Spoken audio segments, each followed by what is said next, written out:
Et que c'est dur d'être le dernier à passer, et que c'est dur d'être surtout le dernier à parler de juridique. Mais je devrais être bref et on devrait comme ça pouvoir tenir les délais qui étaient initialement fixés. Ce dont je vais parler, c'est la place aujourd'hui des IPP et la place à venir des IPP dans l'approvisionnement de l'électricité en RDC.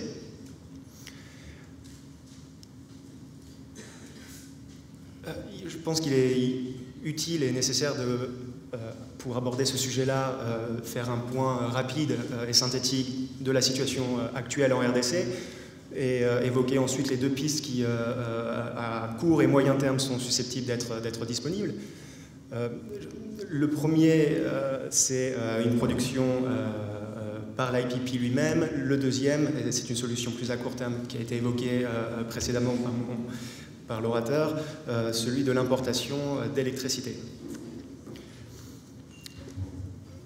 Sur la situation aujourd'hui en RDC, la situation de l'approvisionnement en RDC, je l'ai résumée en deux grandes parties. La première, c'est celle d'une production qui est réalisée par la SNEL, qui est on va dire de 4 ordres. La première, c'est celle qui a lieu via le réseau de transport ouest-sud et qui relie la zone de production d'électricité d'Inga et de Zongo à l'autre zone de production qui est celle qu'on retrouve au Katanga via la liaison de transport de courant continu. Vous avez ici donc les deux grandes zones de production électrique qui est donc reliée par cet axe de transport ouest-sud. Le deuxième réseau opéré par la SNEL et celui qu'on peut mentionner est le réseau de transport sud qui relie en fait les zones de production des barrages Ruzizi 1 et Ruzizi 2 pour l'alimentation du nord de Goma et des pays tels que le Rwanda et le Burundi. Le troisième aspect de cette production et de cet approvisionnement par la SNEL, il s'agit des grandes zones de distribution connectées à ces deux grands réseaux de transport que j'ai mentionnés précédemment. Il s'agit là évidemment de la zone de distribution de Kinshasa, aussi celle du Bas-Congo et celle du Katanga qui est relativement bien, on va dire, distribuée en termes d'infrastructure. Le dernier point relatif à cette production et approvisionnement de la SNEL, ce sont cette fois des installations de production d'électricité qui ne sont pas raccordées à ces réseaux de transport. Il s'agit des différentes installations de production d'électricité qui sont distribuées localement à l'échelle des villes telles que Kisangani ou Kananga, via des centrales hydroélectriques principalement. Donc vous avez ici pour la SNEL, rapidement, moi ce que je brosse comme étant ces 4 catégories d'approvisionnement par la SNEL, ces 4 grands réseaux possibles. L'autre aspect est celui, l'autre aspect de la production et l'approvisionnement ici en RDC, ce sont celles effectuées par les miniers et les industriels. Rapidement, il y a deux grandes catégories de production et de consommation. Il s'agit du travail effectué, enfin en tout cas du projet de réhabilitation de nombreuses centrales hydroélectriques qui sont aujourd'hui abandonnées dans le Katanga, principalement pour faire de l'autoproduction. Le deuxième aspect de ce volet minier industriel, ce sont ce qu'on a pu observer ces quelques dernières années et qui concerne en effet la réhabilitation via des partenariats publics-privés donc de centrales hydroélectriques principalement donc dans le Luabala et le Haut-Katanga. Voilà brossé rapidement la situation de l'approvisionnement en électricité en RDC. Il s'agit en effet d'un bilan qui est aujourd'hui difficile pour subvenir aux besoins actuels et surtout aux besoins futurs de l'approvisionnement en RDC. Les projets de la SNEL aujourd'hui sont principalement financés par des bailleurs bilatéraux, multilatéraux. Ce sont des projets qui prennent du temps, qui sont très réglementés. À côté de ça, les projets qui sont pris en charge par les miniers sont des projets qui ne concernent pas leur cœur d'activité et je pense qu'une place est à prendre ici pour les IPP de manière à pouvoir soulager les consommateurs, les grands consommateurs, les électro-intensifs tels que les miniers et les industriels dans leur approvisionnement d'électricité. Donc on voit qu'ici, une place évidemment pour les IPP est à prendre. Cette place-là, on peut, comme je l'indiquais tout à l'heure, l'évoquer à la fois dans le cadre d'un développement de projet de production d'électricité classique, et puis dans un deuxième temps, dans le cadre d'une possibilité d'importer l'électricité via les cadres juridiques qui seront un jour bientôt mis en œuvre. Sur le premier point, sur l'aspect donc production par l'IPP et celui de la vente de cette électricité à un consommateur privé, c'est évidemment aujourd'hui la solution qui serait économiquement la plus intéressante, ce qui permettrait de faire d'énormes économies. Mais elle nécessite en effet un cadre réglementaire juridique qui soit précis et complet, avec un certain degré de libéralisation. Au regard de la loi de 2014 et des projets de texte donc de la réforme de l'électricité, qui sont aujourd'hui, j'ai compris, rédigés dans l'attente de leur signature, il convient peut-être de mentionner les trois aspects de cette production et de cet acheminement d'électricité pour un IPP. Le premier, c'est la clarification donc, du statut de la production. Vous aurez noté au regard des textes et de la loi de 2014 que l'hydroélectrique sera concerné pour sa production par une concession d'occupation du domaine public pour sa production. Pour le solaire, vous noterez, ainsi que pour tous les autres types d'énergie qui ne supposent pas l'occupation du domaine public, ce sera plutôt le recours à l'autorisation ou à la licence. Selon donc, notamment la question des seuils, celui du seuil de 1 MW qui est déterminé. Si vous êtes au-dessus de 1 MW, vous serez en principe dans le cadre d'une autorisation, en dessous d'1 MW dans le cadre de la licence. Le deuxième point de ce statut de producteur est celui qui est un point crucial ici, qui est celui de la passation de ces concessions, et notamment aussi, puisqu'elles sont soumises de ces autorisations et licences. Le principe, en effet, fixé dans la loi de 2014 est celui du recours à l'appel d'offres, mais il prévoit aussi que ce recours à l'appel d'offres doit être effectué dans le cadre du Code des marchés publics. Nous pensons qu'à ce stade, ce point de l'obligation et du principe du recours à l'appel d'offres permet en principe aussi un recours au contrat de concession de manière qui soit effectué de gré à gré avec l'autorité concernée, notamment lorsqu'il existe des raisons qui sont impératives, des raisons urgentes de développement, de production, de transport et distribution d'électricité, comme c'est le cas ici. La question donc de l'appel d'offres, en tout cas de son caractère obligatoire, donc, dans ces conditions, pourrait être en principe assoupli. Celui, enfin, le troisième point, toujours dans la question du statut de la production, du niveau juridique, celui, évidemment, de la clarification du régime de propriété des centrales hydroélectriques qui sont aujourd'hui abandonnées. Je parle de celles qui sont abandonnées et qui nécessiteraient d'être réhabilitées par un IPP.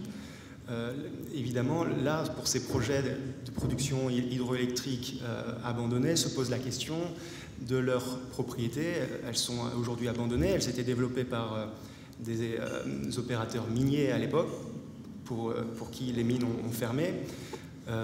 Et je crois qu'aujourd'hui, au niveau du régime de propriété de ces infrastructures-là, un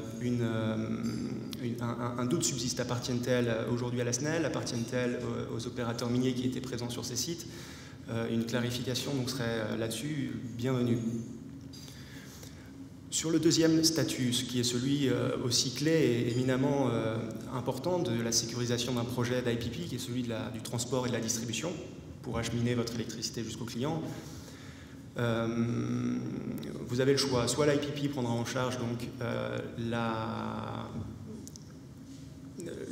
construction et l'exploitation du réseau jusqu'au client final, soit il passera par un accord avec la SNEL pour justement permettre le transfert de l'électricité vers son client final. Aujourd'hui, la loi de 2014 et les projets de texte qui sont rédigés laissent planer un doute. Comme il a été rappelé précédemment, la SNEL est issue de en fait, le rassemblement de plusieurs entreprises privées dans les années 70 a donné lieu donc à une ordonnance de 1974 pour justement transférer la propriété de ces infrastructures à la SNEL. Néanmoins, aujourd'hui, au regard de la loi de 2014, un régime concessif semble avoir été substitué, ce qui placerait donc la SNEL vis-à-vis de ses infrastructures de transport et de distribution dans une situation de concessionnaire vis-à-vis du concédant qui serait donc soit l'État, soit la province. Néanmoins, on voit bien la différence. Elle était donc en principe propriétaire depuis 1974 de ces infrastructures. Aujourd'hui, elle semble être concessionnaire. Il n'y a pas juridiquement ici d'éléments qui permettent d'attester effectivement que la SNEL est désormais aujourd'hui seulement concessionnaire et qu'elle n'est plus propriétaire. Et là-dessus, en effet, peut-être qu'un point sur la question du régime de propriété aujourd'hui doit intervenir.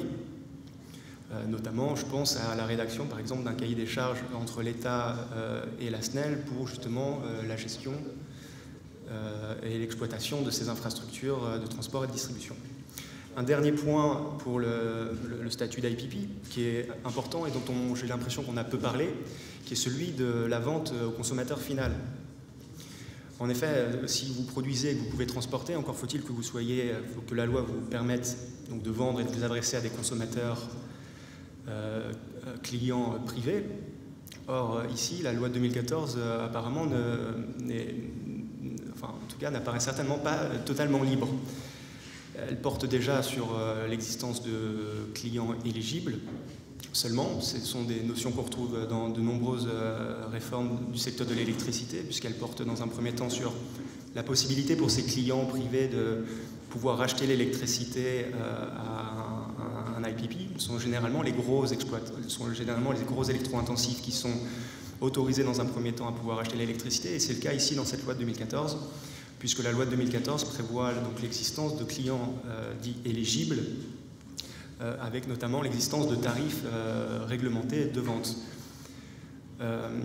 Cette vente n'est pas non plus libre, puisqu'elle nécessiterait en principe d'une licence de commercialisation pour pouvoir effectuer la vente à ces consommateurs dits éligibles.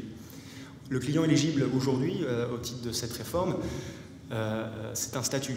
C'est un statut que doit obtenir l'opérateur privé qui désire être raccordé par l'électricité d'un IPP. Même si la loi précise que ce titre de statut de client éligible est octroyé par l'autorité de régulation, elle pose néanmoins des conditions et des caractéristiques que le client doit remplir, notamment celle de sa puissance installée, qui doit être supérieure à 1 MW, et sa consommation annuelle, qui doit être supérieure à 5 gigawatts. En principe, le projet tel qu'il est envisagé prévoit que la durée de ce statut est de 3 ans. Donc il existe un risque à la fin de ces 3 ans, même s'il est renouvelable.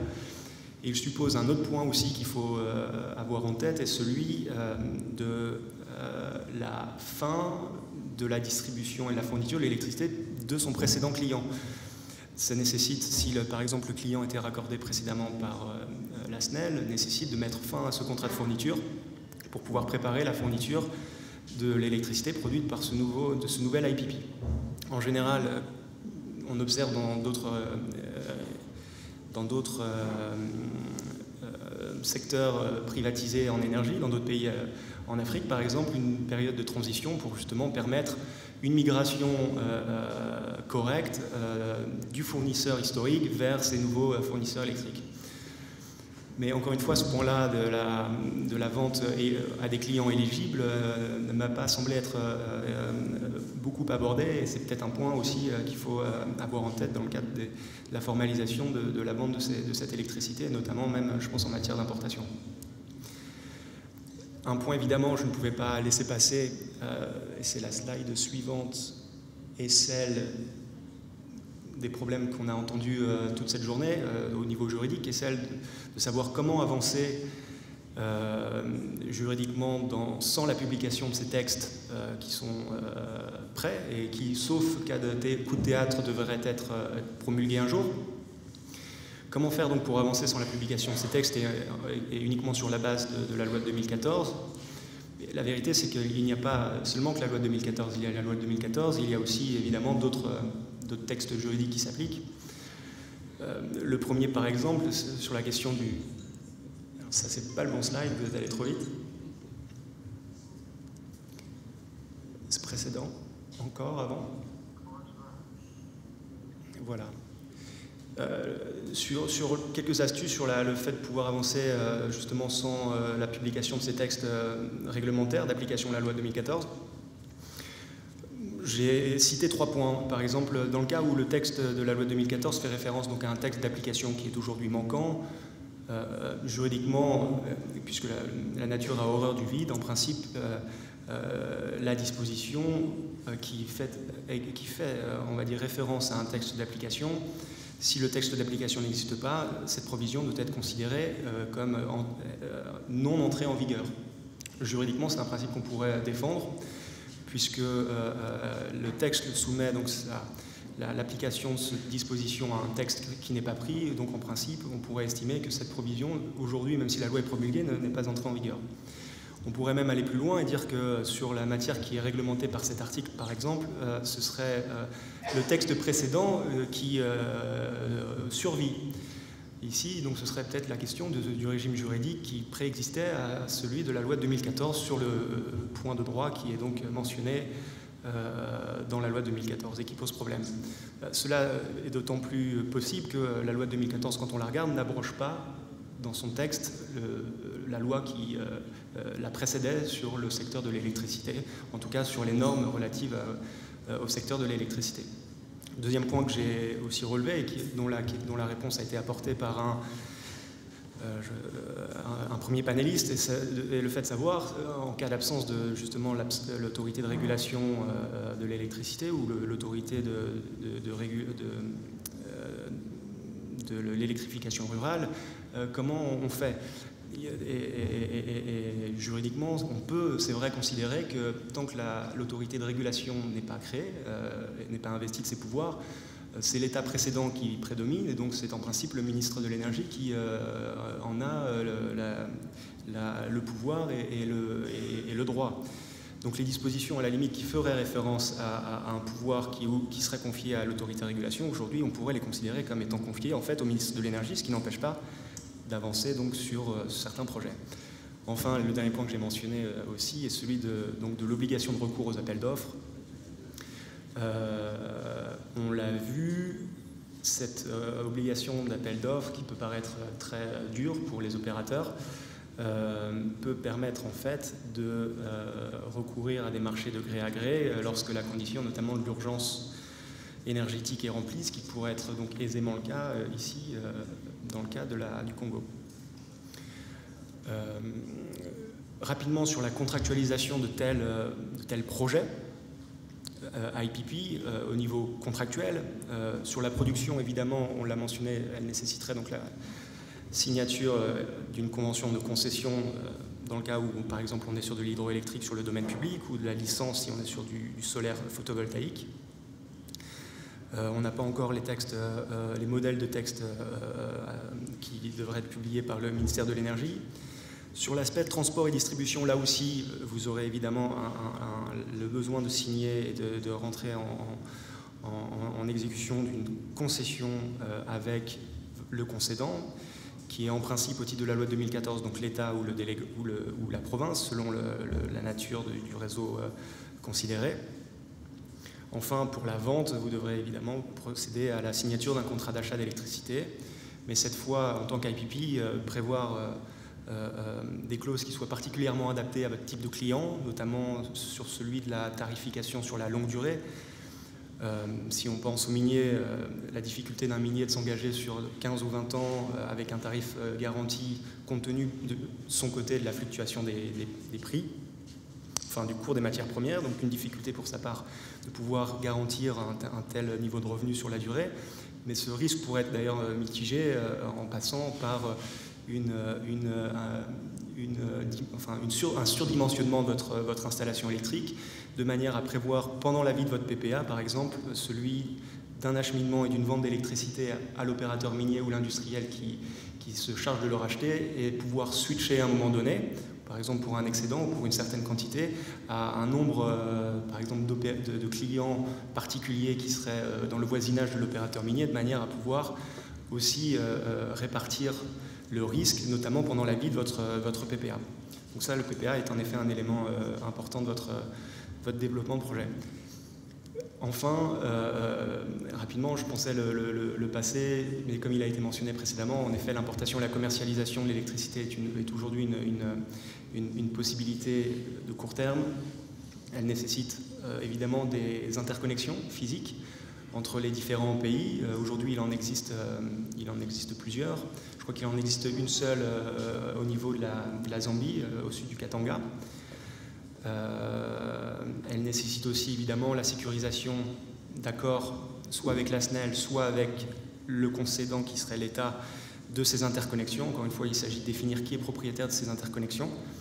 On pourrait légitimement penser que les interconnexions sont aussi des infrastructures concernées par le régime concessif prévu par la loi de 2014. La loi reconnaît un droit d'accès donc aux interconnexions, donc qui est garanti par la loi, donc pour tout candidat à l'importation. En termes de contractualisation, enfin, on peut donc remarquer que la contractualisation nécessitera, par exemple, une licence d'importation, une licence de commercialisation, une convention d'accès donc avec le réseau SNEL ou le concédant directement, un contrat d'importation de l'électricité en gros avec l'entité qui vend, et enfin donc un contrat d'achat d'électricité avec le client dit éligible. Donc voilà rapidement brosser les différents cas possibles de développement d'IPP en RDC aujourd'hui et demain. Je pense que c'est possible de passer à la slide suivante, donc sur l'expérience de notre cabinet, Clyde & Co, basé à Paris. En termes d'expérience, donc nous sommes actifs donc, évidemment sur le développement et le financement de projets d'énergie. Nous avons une expérience assez solide et longue au Nigeria qui continue d'être actif pour plusieurs IPP solaires au sol et sur toiture. Nous sommes aussi, alors ce travail par exemple au Nigeria nécessitait évidemment tout un travail de faisabilité avec des avocats locaux sur place, sur les aspects évidemment fonciers, électriques, de construction. Elle a impliqué aussi la négociation avec le régulateur qui est la NERC au Nigeria pour l'obtention à la fois de la licence de production et la signature de contrats d'achat d'électricité. On est aussi actif en ce moment au Sénégal pour un grand IPP français dans le solaire photovoltaïque, dans le cadre d'un appel d'offres national. On est actif en Mauritanie, aux côtés du ministère de l'Énergie sur le développement des énergies propres, en Jordanie sur un projet de parc éolien qu'on a amené jusqu'à la signature du contrat d'achat d'électricité avec le gouvernement. Au Kenya sur du financement de centrales solaires photovoltaïques et actuellement aussi en Papouasie-Nouvelle-Guinée pour justement un grand IPP indonésien sur de la production d'électricité à partir de gaz.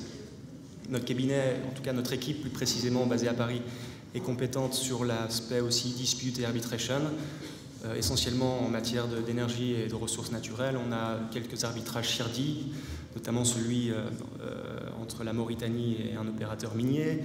On accompagne en arbitrage notamment un grand électricien indien au Rwanda, le même en Mauritanie.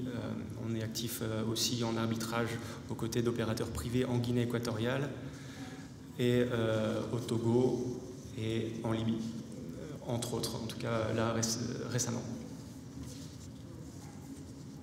Voilà, je vous remercie.